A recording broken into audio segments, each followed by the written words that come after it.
Part 1, The Underestimated Species. The newcomers arrive. Admiral Marcus Kane stepped off the transport shuttle and onto the gleaming deck of Concordia Station, the neutral diplomatic hub that floated in the void between three major galactic territories. His weathered face remained stoic as dozens of alien eyes turned toward him and his delegation. The whispers began immediately. "So these are the humans," came a melodic voice from somewhere in the crowd. "They look so fragile." Kane's jaw tightened slightly, but he kept walking.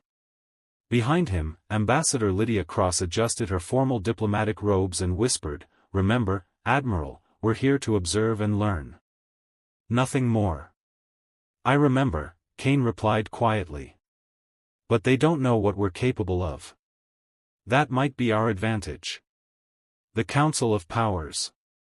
The Grand Assembly Hall of Concordia Station was a marvel of engineering, designed to accommodate the diverse physiological needs of 17 different species. Gravity fields, atmospheric zones, and temperature controls created a complex patchwork of environments. At the center, a raised platform held the speaker's podium, surrounded by the delegations of the galaxy's most powerful civilizations. The Zephyrian hegemony occupied the largest section, their crystalline forms reflecting the station's lights like living prisms. Counselor Kickstar, their lead diplomat, stood nearly 3 meters tall and commanded attention with every gesture. His voice resonated through the hall's translation systems. "We gather today to discuss the territorial disputes in the Outer Rim," Kickstar announced. "The Vorthani Collective has been expanding beyond their agreed boundaries, threatening established trade routes." Across the hall, the insectoid Vorthani delegation buzzed with agitation. Their compound eyes glittered with anger as their speaker, a drone designated High Voice 9, responded with clicking sounds that the translators converted to words. "The hegemony speaks of agreements they forced upon us through superior firepower," High Voice 9 protested. "We seek only worlds suitable for our young to mature. The humans take their place." Kane and Cross found their assigned seats in a small section clearly designated for minor species. The positioning was deliberate, far from the main powers, with limited visibility and even more limited influence. Other delegations from recently discovered worlds sat nearby, all looking somewhat overwhelmed by the grandeur and political complexity before them. "Welcome to galactic politics," Cross murmured, noting how the major powers completely ignored the smaller delegations. 300 years of the same species controlling everything. A diplomat from the Kalari Trade Federation, a species of amphibious humanoids, leaned over from the adjacent seating area. "First time at a Concordia summit?" he asked in heavily accented Standard Galactic. "Indeed," Cross replied diplomatically. "We're still learning how things work out here." The Kalari diplomat, whose name tag read Sublegate Mordun, smiled with what might have been sympathy. "Advice from someone who's been coming to these meetings for 40 years, keep your heads down and your expectations low. The big three don't care what anyone else thinks." The proposal. As the session continued, it became clear that the summit was really just a formality. The Zephyrian hegemony, the Corvin Syndicate, and the Thexari Empire had already decided how to carve up the disputed territories among themselves.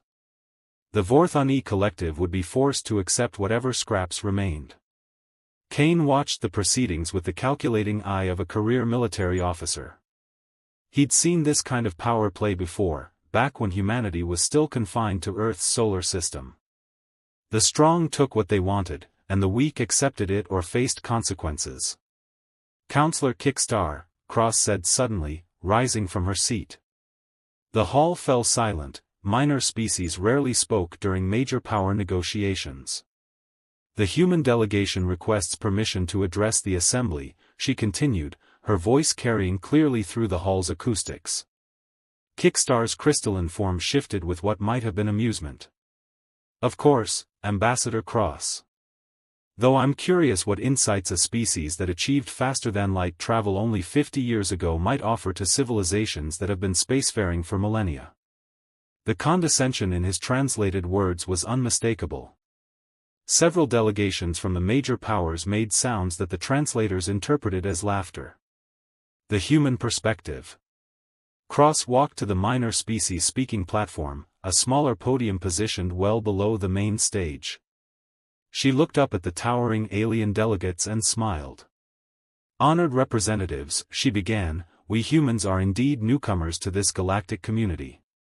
We've observed your negotiations with great interest, and we've noticed something fascinating." She paused, letting her words settle. "You've all been so focused on dividing up the outer rim territories that you've overlooked a fundamental question: what do the species already living there want?" The hall erupted in what the translators struggled to interpret, a mixture of incredulous sounds, angry buzzing, and harmonic disagreement. Kickstar's form flared brighter. "Ambassador Cross," he said, his voice sharp despite the translation, "the outer rim contains only primitive species. Class 7 and 8 civilizations at best. They lack the capacity for meaningful interstellar relations." "Respectfully, Counselor," Cross replied, "that's exactly what the Centauri Federation said about humanity 60 years ago. We were considered too primitive for meaningful contact. Yet here we are." Kane felt a surge of pride as he watched his colleague. This was why Cross had been chosen for this mission. She had the diplomatic skills to make their point without appearing threatening. The seed of change. "What the human delegation proposes," Cross continued, "is a simple consultation. Before territories are divided, shouldn't we ask the inhabitants what they prefer? Some might welcome integration into existing empires. Others might wish to remain independent. Still others might form new alliances." The Vorthani delegation had stopped their agitated buzzing and were listening intently. Several of the minor species delegations were nodding in agreement. "Preposterous," rumbled War Marshal Vexthal of the Corvin Syndicate. "The galaxy has operated on the principle of superior force for 3,000 years. The strong lead, the weak follow. That is natural order." "Natural order," Cross repeated thoughtfully. "An interesting concept. On Earth, we once believed that might made right. But we discovered something remarkable: cooperation often proves stronger than domination." As the session continued, Kane noticed subtle changes in the dynamics. The minor species delegations were paying closer attention to the human speakers. Even some members of the major powers seemed intrigued by this different approach. The seed had been planted. Now they would see if it could grow in the harsh soil of galactic politics. The first day of the summit ended with no formal agreements, but Kane and Cross had accomplished their real objective. They had announced humanity's presence on the galactic stage, not as conquerors or supplicants, but as something entirely new. The stirring of change. As the delegations dispersed for the evening, Kane observed the conversations happening in the corridors. The major powers were dismissive, but the minor species were talking among themselves in ways they hadn't before. The Kalari diplomat, Mordun, approached the human delegation. "Interesting proposal today, Ambassador Cross," he said carefully. "Hypothetically speaking, of course, what would this consultation process look like?" Cross smiled. "Hypothetically? It would look like democracy, sublegate. Something the galaxy hasn't seen in quite some time." Kane knew they had just lit a fuse. The question now was whether they could control the explosion that would follow. The galactic powers had ruled through fear and force for millennia. But humanity was about to show them there was another way, one that might just bring their ancient hegemonies crashing down. Part 2, The Hidden Strength. The Unexpected Attack. General Nathan Brooks was reviewing tactical reports in his temporary quarters aboard Concordia Station when the first explosion shook the massive structure. Emergency lights bathed the corridors in harsh red as klaxons wailed throughout the diplomatic hub. General Brooks to command, he spoke into his communicator while quickly donning his combat gear. "What's our situation?" "Unknown vessels have dropped out of hyperspace," came the reply from Lieutenant Colonel Hayes in the Human Security Section. "They're jamming our communications and targeting the station's defensive systems." Brooks grabbed his sidearm and headed for the door. As a career military officer, he'd been included in the diplomatic mission precisely for situations like this. The galaxy was a dangerous place, and even neutral stations weren't immune to attack. Engineer Cassandra Wells was already in the corridor, her toolkit in one hand and a portable scanner in the other. Her usually pristine uniform was smudged with coolant from the environmental systems she'd been maintaining. "General, the attack is surgical," she reported without preamble. "They're targeting specific systems, communications, shields, and weapons. This isn't random piracy. The hegemony's plan." In the station's main command center, chaos reigned. Counselor Kickstar of the Zephyrian hegemony stood before the central display, his crystalline form pulsing with agitation as reports flooded in from across the station. "Impossible," he declared as more explosions rocked the structure. "Concordia Station is supposed to be neutral territory. No one would dare." His words were cut off as a new voice filled the command center. The deep, rumbling tones belonged to war leader Korthven of the Corvin Syndicate, transmitted from the attacking fleet. "Citizens of the galaxy," Korthven's voice boomed through the station's emergency broadcast system. "The Corvin Syndicate hereby claims Concordia Station as a military asset.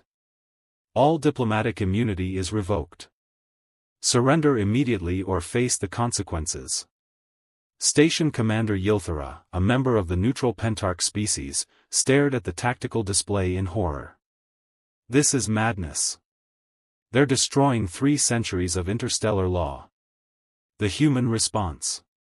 Brooks arrived at the human delegation's emergency rally point to find Ambassador Cross coordinating with their security team. Her diplomatic composure remained intact despite the circumstances.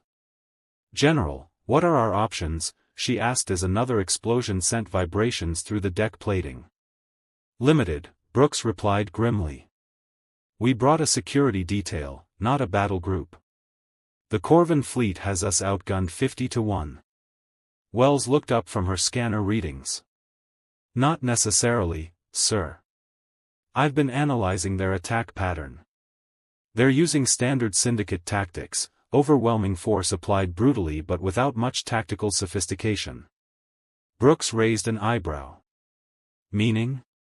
"Meaning they're assuming no one will fight back effectively," Wells explained. "Their formation is designed to intimidate, not to handle coordinated resistance." The unlikely alliance. As the human delegation discussed their options, they were joined by an unexpected visitor. High Voice 9 of the Vorthani Collective approached them, his compound eyes reflecting the emergency lighting. "Humans," the insectoid spoke through the translation system, "our species may disagree on territorial matters, but we share a common enemy today. The Syndicate threatens all of us." Cross studied the alien diplomat. "What do you propose?" "Cooperation," High Voice 9 replied simply. "The Vorthani brought defensive ships to this summit, hidden in the asteroid field. Your species has a reputation for tactical innovation. Together, we might survive." Brooks felt a grim smile cross his face. "Ambassador, this could be our chance to show the galaxy what humanity really represents." The coordinated defense. Within minutes, the hastily formed alliance was in action. Wells had tapped into the station's internal systems, providing real-time tactical data to both human and Vorthani forces. The insectoid ships, designed for swarm tactics, began their approach from the asteroid field while Brooks coordinated the station's remaining defenses. "Vorthani Strike Leader, this is General Brooks," he spoke into the communication system Wells had rigged. "Target the Syndicate Command ship's port engine cluster. We'll create an opening with the station's defensive turrets." The response came as a series of clicking sounds that the translator converted. "Acknowledged, Human General. Swarm Pattern Delta initiating." Kickstar watched in amazement as the humans seamlessly integrated their tactical approach with the Vorthani swarm doctrine. How do they coordinate so effectively with a species they met 3 days ago? "Because," Cross replied, monitoring the battle from the command center, "we listen first and judge second. The turning tide. The battle for Concordia Station lasted 4 hours. The Corvin Syndicate had expected easy victory over a lightly defended diplomatic target.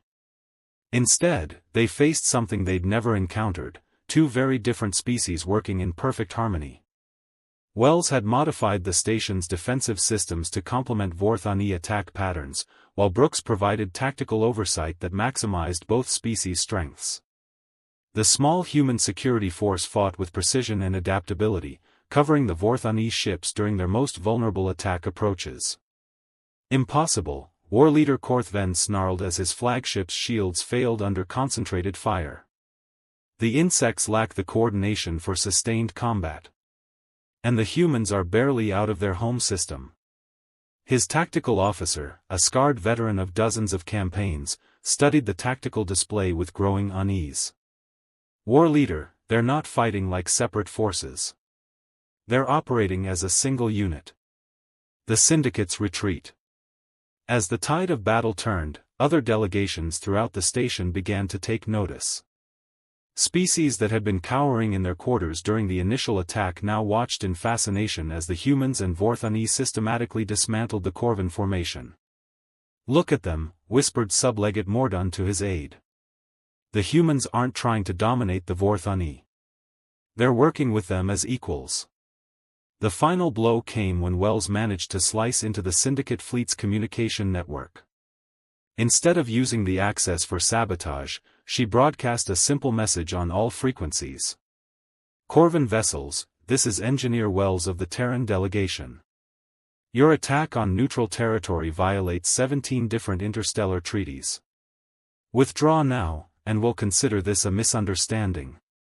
Continue your aggression, and we'll be forced to disable your entire fleet." The audacity of the message was staggering. A single human engineer was threatening an entire battle fleet.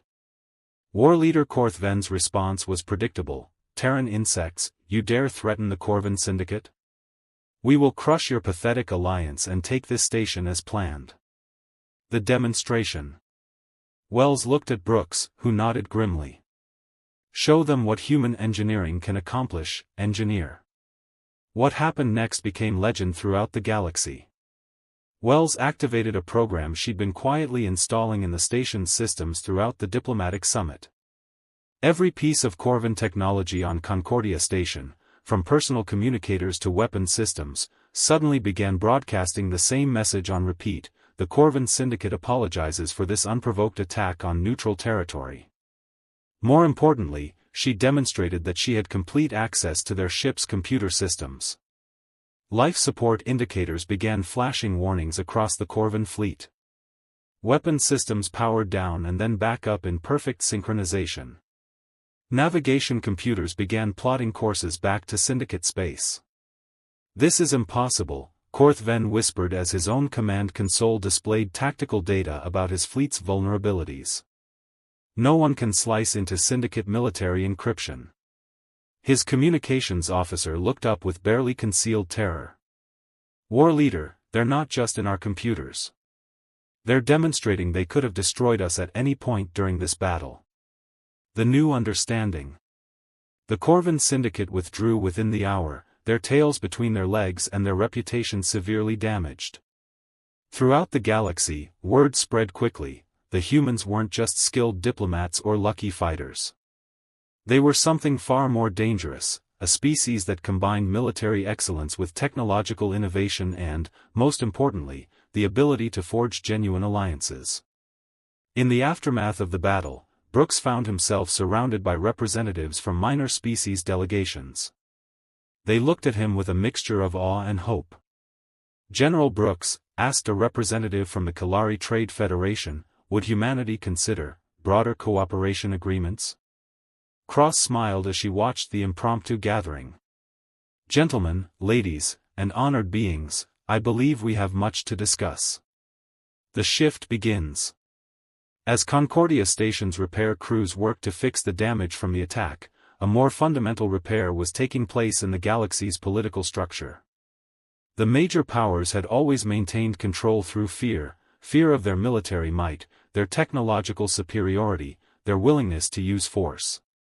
But humanity had just demonstrated something that terrified them far more than any weapon: the power of cooperation between equals. Kickstar approached the human delegation as they prepared their evening reports. His crystalline form seemed somehow dimmer than before.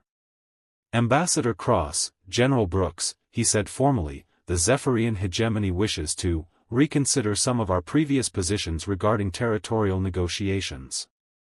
Brooks exchanged a glance with Cross. The real battle was just beginning, but they'd won the first engagement in a war the major powers didn't even realize they were fighting, a war for the future of galactic civilization itself. The age of rule by force was ending. The age of cooperation was about to begin. Part 3, The Unlikely Partnership. The Formal Proposal. Captain James Rivera stood before the assembled delegates in Concordia Station's rebuilt main conference hall, 3 weeks after the Corvin attack. The repairs had been completed with remarkable speed, thanks to unprecedented cooperation between multiple species engineering teams. The seating arrangement had changed too. The rigid hierarchy of major and minor powers had given way to a more circular configuration that promoted equality. "Honored delegates," Rivera began, his voice carrying the authority of someone who had spent his career building bridges between different cultures, "we gather today to discuss something that has never been attempted in recorded galactic history, a true alliance between species based on mutual respect rather than dominance." At his side, Dr. Rebecca Stone, the Terran delegation's chief xenobiologist, nodded approvingly. She had spent the past week studying the complex social dynamics of the various species represented at the summit, and her findings had been both fascinating and encouraging. Across the chamber, Nexus 7, the primary speaker for the Vorthani collective, sat motionless. The insectoid's compound eyes reflected the room's lighting as she processed the implications of what the humans were proposing. The Vorthani dilemma. Speaker Nexus 7, Rivera continued, addressing the Vorthani representative directly, "Your people have been portrayed as aggressive expansionists by the established powers. But Dr. Stone's research suggests a different reality." Stone stepped forward, her scientific background evident in her methodical approach. "The Vorthani reproductive cycle requires specific environmental conditions found only on Class M worlds with particular atmospheric compositions. Your expansion isn't driven by conquest, it's driven by biological necessity." A ripple of clicking sounds passed through the Vorthani delegation as they communicated among themselves at frequencies barely audible to most species. Finally, Nexus 7 responded. "Dr. Stone speaks truth. The collective seeks not dominion but survival. Our young cannot mature in artificial environments.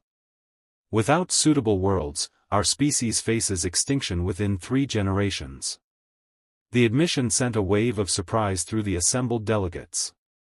For decades, the major powers had painted the Vorthani as warmongering aggressors, but the reality was far more complex. The human solution. Rivera nodded thoughtfully. "What if there was another way? The Terran Federation has identified over 200 uninhabited worlds within our current survey range that match your species' requirements. Worlds that could support Vorthani colonies without displacing existing populations." Counselor Kickstar's crystalline form flared with agitation.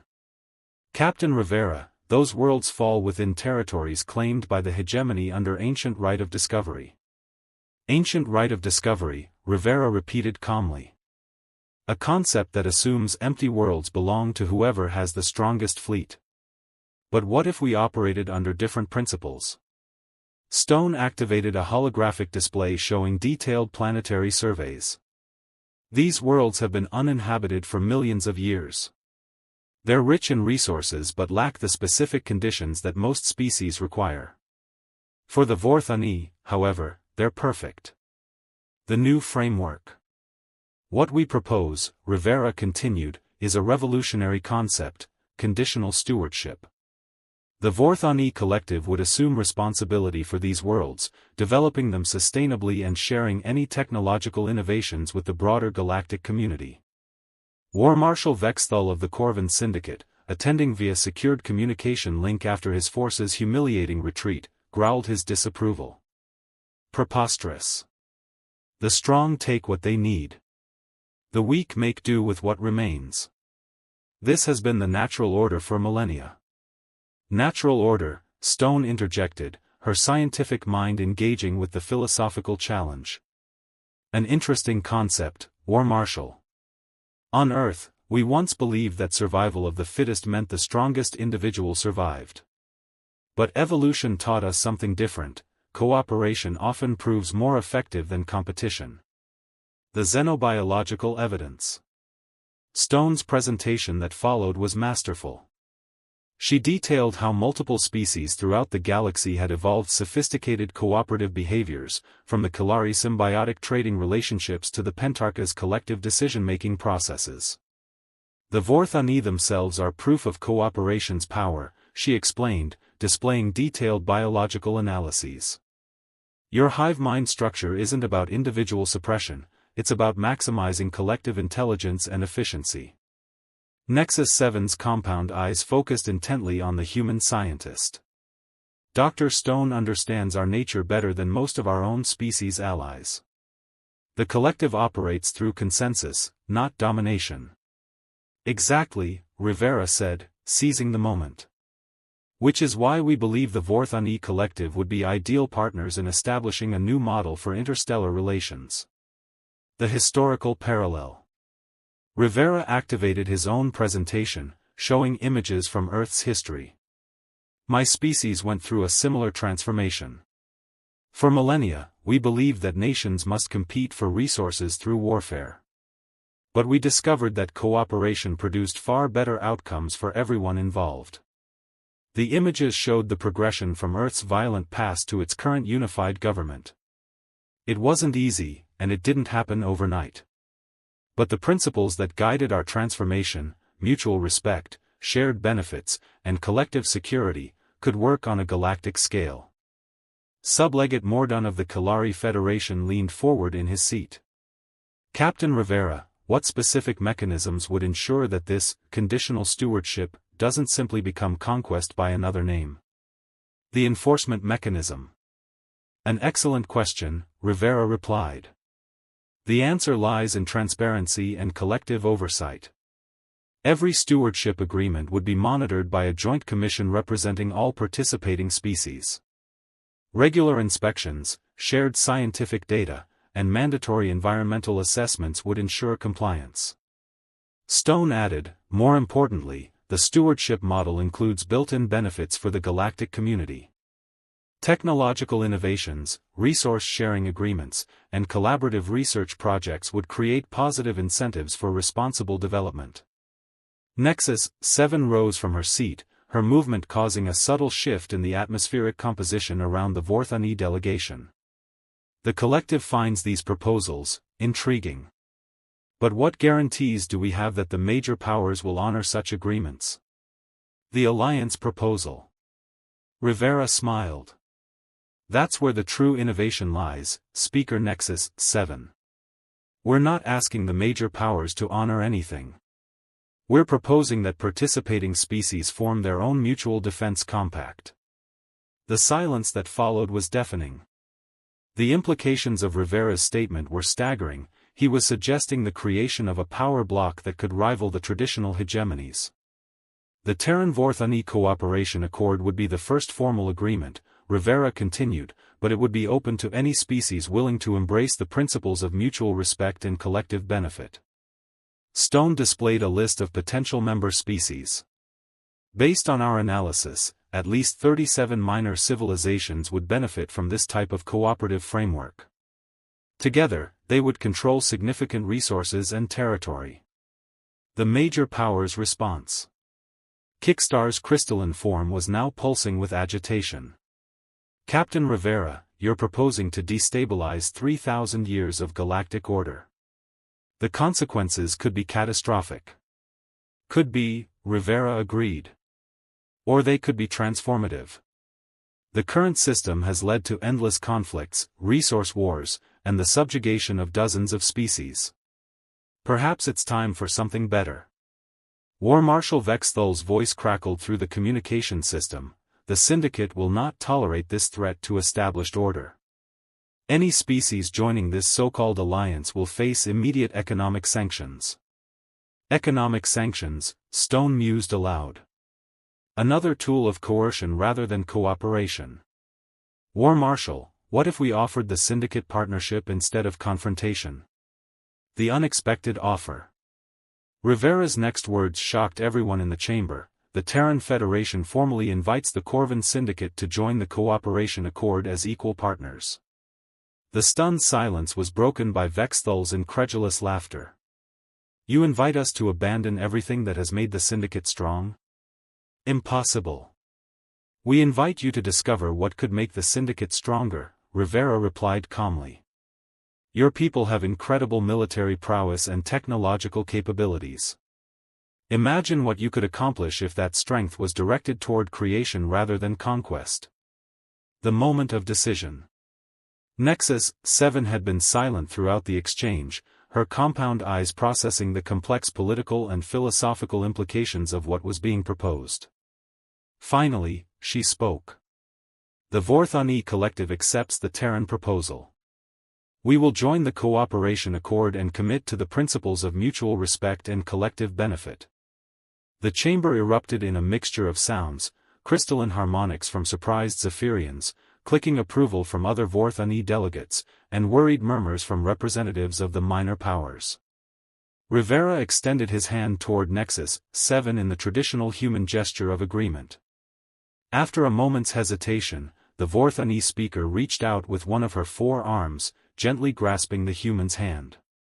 Let this be the first handshake of a new age, Rivera said solemnly. The ripple effect. As news of the Terran-Vorthani cooperation accord spread throughout the galaxy, reactions were swift and varied. The major powers condemned it as a dangerous precedent that would lead to chaos. But among the minor species, a different sentiment was emerging: hope.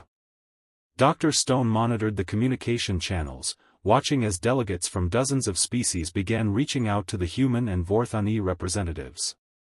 Captain, we're receiving requests for information from 43 different civilizations. They all want to know more about the accord. Rivera nodded, understanding the magnitude of what they had set in motion. The galaxy is about to change, Dr. Stone. The question is whether the major powers will adapt or try to stop us. Through the observation windows of Concordia Station, the stars looked the same as they always had. But the political landscape of the galaxy had been fundamentally altered. The age of cooperation had begun, and there would be no going back. Part 4, The Crumbling Hegemonies. The Intelligence Report. Intelligence Director Thomas Quinn sat in his secure office aboard the Terran diplomatic vessel Harmony, reviewing the flood of reports coming in from across the galaxy. 6 months had passed since the signing of the Terran-Vorthani Cooperation Accord, and the ripple effects were far exceeding anyone's expectations.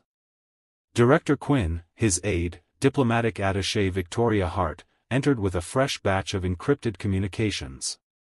The latest reports from our embedded observers in the major power territories.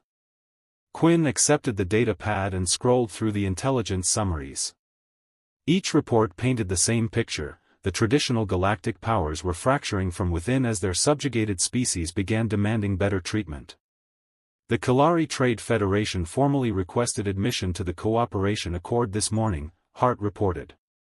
That brings our membership up to 23 species. Quinn nodded grimly. And the major powers' response? Escalating, Hart replied. The Zephyrian hegemony has imposed trade sanctions on any species even considering membership. The Thexari Empire has begun mobilizing military assets near Accord territories. The Syndicate's crisis. Meanwhile, in the heart of Corvin Syndicate space, Prime Overlord Veldas convened an emergency session of his War Council. The massive alien, whose species had built their empire on military might and intimidation, paced before a holographic display showing the current galactic political map. Explain to me, Veldas growled, his voice carrying the menace that had cowed dozens of species over the centuries, how 23 minor civilizations have managed to threaten the stability of our empire. War Marshal Kex Moore, a veteran of countless campaigns, shifted uncomfortably. Prime Overlord, the problem isn't their military capability. Individually, any of our battle fleets could destroy their combined forces. The problem is their economic cooperation. The holographic display shifted to show trade routes and resource flows. The Accord species have implemented their mutual benefit principles across all sectors. They're sharing technology, resources, and even military assets. Their collective economy is now growing faster than any of the major powers. The internal rebellion. Worse, continued Admiral Thorksven, our own subject species are beginning to question why they remain under syndicate control. 3 of our member worlds have formally requested renegotiation of their tributary agreements. Velvasa's expression darkened. And what did you tell them? That the syndicate does not renegotiate with subordinates, Thorksven replied. But Prime Overlord, they're not backing down. They've formed a coalition and are threatening to declare independence. The crisis the syndicate faced was unlike anything in their history. For centuries, they had maintained control through superior force and the knowledge that isolated species couldn't resist their power. But the Cooperation Accord had changed the equation. Suddenly, minor species had powerful allies willing to support their independence. The Zephyrian miscalculation. In the crystal spires of the Zephyrian capital world, Counselor Kickstar faced a similar crisis. The hegemony had always ruled through economic pressure and diplomatic manipulation, but their traditional tools were proving ineffective against the Accord. The humans and their allies have implemented what they call economic resilience networks, reported Sub-Counselor Ilixstar. When we impose sanctions on one species, the others immediately provide alternative trade arrangements. Kickstar's crystalline form pulsed with frustrated energy. How is this possible? These species lack the infrastructure for complex economic cooperation. They're sharing infrastructure, Counselor. The Terrans have provided their advanced communication networks, the Vorthani have opened their transportation systems, and the Kalari have integrated their trading platforms. Together, they've created an economic bloc that rivals our own. The human strategy. Back aboard the Harmony, Quinn and Hart were analyzing the major powers' responses and planning accordingly. Quinn had spent his career in intelligence, and he recognized the signs of institutional panic in the reports they were receiving. Victoria, the beauty of our approach is that we're not actually threatening anyone, Quinn observed. We're simply offering better alternatives. Hart nodded. The psychological impact has been remarkable. Species that have been subjugated for centuries are suddenly realizing they have choices. Quinn activated a secure communication channel. Director Quinn to all Accord liaison officers. Initiate Phase 3 of the integration protocol. Phase 3 was the most ambitious part of the human strategy. Rather than simply accepting new members into the Accord, they were actively supporting independence movements within the major power territories. The Thexari confrontation. The first major test came when the Thexari Empire decided to make an example of one of their tributary species. The Rilani, a peaceful civilization known for their artistic achievements, had formally requested to join the Cooperation Accord. Emperor Zewixthal's response was swift and brutal. A battle fleet was dispatched to Rilani space with orders to restore proper order. But the Thexari found something unexpected waiting for them. A joint Terran Vorthani defense force, along with vessels from 6 other Accord species. Fleet Admiral Lokvar, commanding the Thexari expedition, opened communication channels with the Accord fleet. Terran vessels, you are interfering with internal Imperial affairs. Withdraw immediately or face the consequences. The response came from Captain Martinez of the Terran destroyer Defiance. Admiral Lokvar, the Rilani people have requested our protection under Article 7 of the Mutual Defense Compact. We're here to ensure their right to self-determination. The standoff. What followed was a tense 3-day standoff that captured the attention of the entire galaxy. The Thexari fleet had superior firepower, but the Accord forces had positioned themselves strategically around Rilani population centers, making any attack potentially catastrophic for civilians. More importantly, the standoff was being broadcast live throughout the galaxy, thanks to HART's information warfare specialists. Billions of beings watched as the Thexari Empire faced a choice: back down or be seen as willing to massacre civilians to maintain their authority. "Admiral," reported the Thexari intelligence officer, "we're receiving communications from 17 different species within the Empire. They're demanding we withdraw." Lokvar stared at the tactical display in disbelief. "Demanding? Our own subjects are demanding?" "Yes, sir. They're saying that if we attack the Rulani, they'll declare independence and request Accord protection. The Empire's retreat." Faced with the possibility of widespread rebellion, Emperor Zewexthul made the decision that would mark the beginning of the end for the traditional galactic order. He ordered his fleet to withdraw. The message was clear throughout the galaxy: even the mighty Thexari Empire could be forced to back down when faced with unified opposition. HART monitored the communication channels as news of the Thexari retreat spread. "Director, we're seeing massive spikes in communication traffic. It looks like independence movements are forming in at least 30 different systems." Quinn allowed himself a small smile. "The dominoes are falling faster than we anticipated." The Zephyrian Gambit. Desperate to maintain their position, Counselor Kickstar attempted a different approach. Instead of threatening the Accord directly, he reached out to Director Quinn with a proposal. "Director Quinn," Kickstar's voice carried through the secure channel, "the Zephyrian hegemony wishes to discuss a accommodation with the Cooperation Accord." Quinn exchanged a glance with HART before responding. "We're always interested in dialogue, Counselor. What did you have in mind?" "A partition agreement. The galaxy is clearly large enough for multiple power structures. Perhaps we can delineate spheres of influence that respect both our interests." It was exactly what Quinn had expected, a last-ditch attempt to maintain some semblance of the old order. His response was carefully measured. "Counselor, I appreciate the offer, but there's a fundamental misunderstanding in your proposal. We're not trying to create a new hegemony to replace the old ones. We're trying to create a system where hegemonies aren't necessary." The final fracture. The breaking point came when Sublegate Mordun of the Kalari Trade Federation, now a full member of the Cooperation Accord, made a public broadcast that was heard throughout the galaxy. "Fellow beings," Mordun's voice carried across thousands of star systems, "for too long, we have accepted that the strong must rule the weak, that some species are destined to serve others. But the humans have shown us a different path, a path where strength comes from cooperation, where wealth comes from sharing, where security comes from mutual respect." The broadcast included detailed economic data showing how Accord species had prospered under the new system. Their citizens enjoyed higher living standards, better healthcare, and greater personal freedoms than most species under the traditional hegemonies. The cascade effect. Within weeks, the cascade of defections became an avalanche. Entire sectors of the major power territories declared independence and requested Accord membership.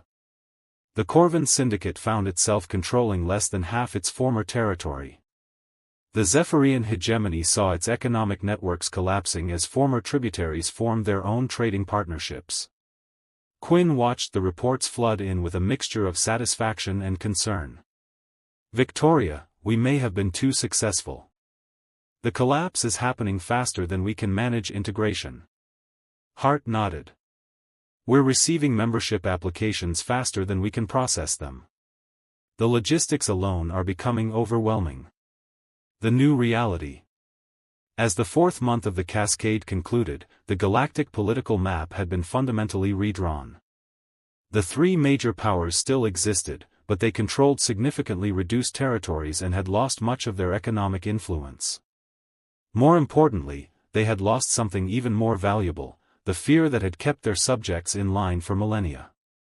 Prime Overlord Velvas, reviewing the latest intelligence reports, finally understood what the humans had accomplished. "They didn't defeat us with superior force," he told his war council. "They defeated us with a superior idea." The age of the great hegemonies was ending, not with a bang but with the quiet realization that there was a better way to organize galactic civilization. The question now was whether the old powers would adapt to the new reality or try to drag the galaxy back into the dark age of rule by force. Director Quinn knew the answer would determine whether the transformation would be peaceful or bloody. Either way, there was no going back.